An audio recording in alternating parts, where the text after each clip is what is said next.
because with him there is no shadow of turning. He is the same yesterday, today, and forever. No matter what happens in this world, if I'm anchored to God, I can navigate the difficulties, the changes, the circumstances, the trials, even the successes in life. Because a lot of times success can be a curse if we're not anchored to the one true God. And I think that's what Solomon is trying to tell us. Listen, change is happening. You just need to get ready for it. You're going to face good times. You're going to face bad times. And you've got to embrace the fact that that's happening in life, and then grab hold of the God that can help you with the good times and the bad times. To use the good times and glorify him and not get satisfied. And in the bad times, to fall on your face and trust in him no matter what the circumstances are that are around you. So there's an appointed time for everything. The only constant in life is change. Then number 3, the only comfort in our change, is what I've been alluding to, is the providence of God. And we see that in this passage, don't we? Even in verse 1 it says, there is an appointed time for everything. And that speaks to me of the providence of God. But it becomes more clear if you look down in verse 14. In verse 14, Solomon says, I perceive that whatever God does endures forever. Nothing can be added to it, nor anything taken from it. God has done it so that people fear before him. And we talked a lot about the providence of God a few weeks ago when we saw the track court and was preaching in Nehemiah. But you need to understand, I'm not going to sit here and say that the Bible teaches that God ordains evil, because he doesn't. And God doesn't appoint evil to happen in your life. That's contrary to his word. But on the flip side of that is, we got to understand that God does allow evil to happen. God allows sin to continue for a time. If you read in Romans, he said that for centuries he passed over sin. And at the appropriate time, he brought his son into his world to deal with sin in Romans chapter 3. But God knows everything that happens in your life. He knows every circumstance. He knows every situation. He knows every season in your life that you're going through. He knows where you are right now. And he knows where you're going to be 10 years from now. And God is unfolding in your life his path for you. You and I must get to the point in our life where we grasp hold of this concept of the sovereignty of God. And say, God, help me understand what you're doing in this moment.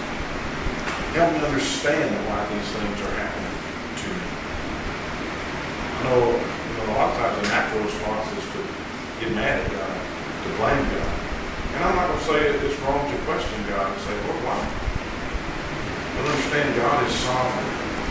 God has a plan. God has a purpose. If you are his child, you need to understand that. Look, one of my favorite passages, you can turn if you want to. I got it on the screen, but it's Romans 8. Romans 8 starts in verse 28. And all of us know this passage.